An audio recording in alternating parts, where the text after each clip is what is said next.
So I've had the carbon copy delay from MXR for a little over a year now, and this is probably the one that I have on my board the most. I have a Boss DD6, which is a digital delay pedal, and I also have a Line 6 Multi-FX, which has a bunch of different delays on it. But I like this one because it has kind of like this inimitable warm analog vibe to it, and that's really what makes this delay pedal special. That's really the defining feature, which makes it stand out from some of the other pedals that I've tried.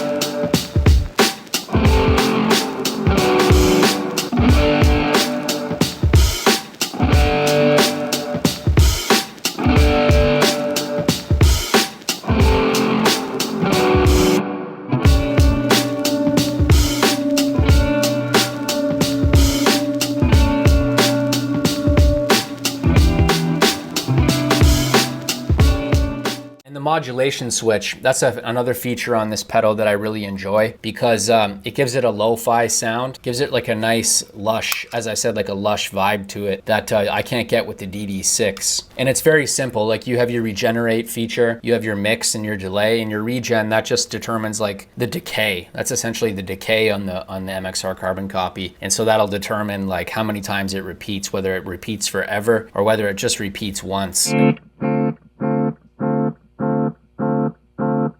Then you have your mix, which is just a simple wet dry. You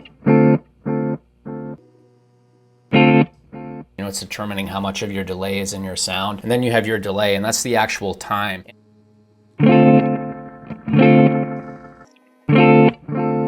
And I wish it had tap tempo. That's kind of the thing I don't like about it. It would be nice if you were able to dial it in numerically as well, like eighth notes, quarter notes, 30-second notes. But I mean, it's really not that big of a deal. Another cool thing about it that people don't talk about is that this is actually glow in the dark. Like these dials right here, they glow in the dark, which is something I didn't discover until I looked it up online, and someone mentioned it, I think in a forum. So I took it into my bathroom and I gave it a shot, and I discovered that it is in fact glow in the dark, which is something I didn't know. But for whatever reason, MXR, sometimes they'll put their power ports on the side right here. I don't know why they do that. I think it would be much better to put it on top, but I mean, it's not a huge deal, but I just feel like that's the best place to put a power port. Most pedals put it there, but this one doesn't put it there for whatever reason. Additionally, you can put a battery in it by taking off this cover right here, and that's also where you can adjust the modulation on the back. So you can adjust the modulation speed by just taking these screws out, and then you can like turn the dials on the modulation, and that will actually change that for you.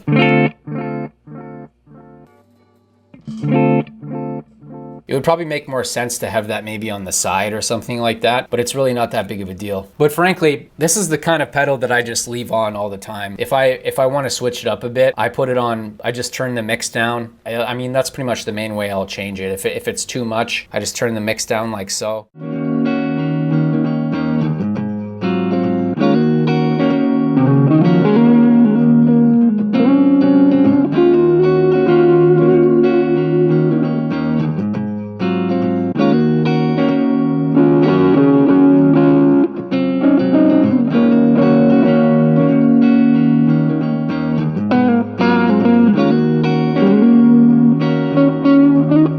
I find that will make it more versatile, or I can turn it like way up if I want a lot of delay.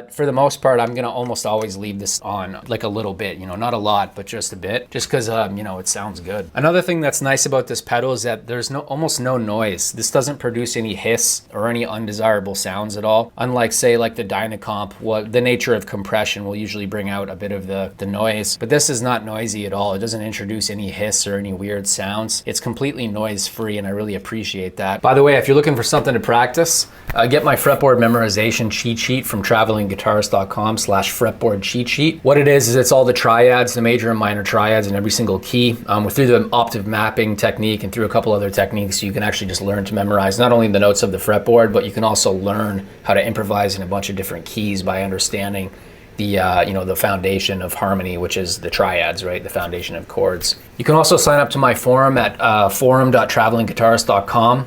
There you can, you know, chat with people about guitar and music and whatever else you'd like. And of course, because it's MXR, it's built like a tank. Like, this pedal is extremely well built, and it even has a bit of weight to it. It would probably make sense to have a quieter activation.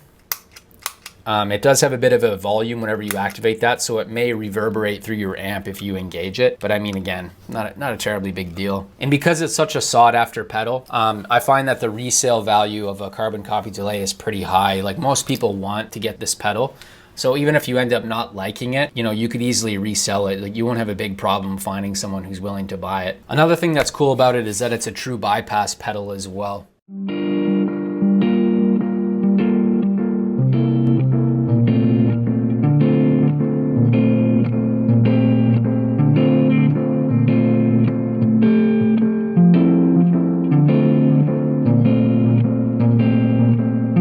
So I'm just making some tea right now over here. You can see my little pot. But I think we should compare and contrast the Boss DD6 with the carbon copy delay. So we're going to use footage from some of my old video. That way you can kind of get a comparison between the analog and the digital.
So I'm curious to know what you think. Which one do you like better, the DD6 or the carbon copy delay? And let me know what other delay pedals I should try out. I imagine there's probably quite a few analog delay pedals on the market, but I'm mostly interested. I think it would be cool to find like an analog delay pedal that sounds really good like the carbon copy delay, but has more parameters like a tap tempo function. Maybe that's not possible with analog delay, I'm not sure. But, you know, a tap tempo function, and, you know, maybe a few more controls that allow you to get more specific. Because with delay, I feel like it's handy to be able to control even more parameters.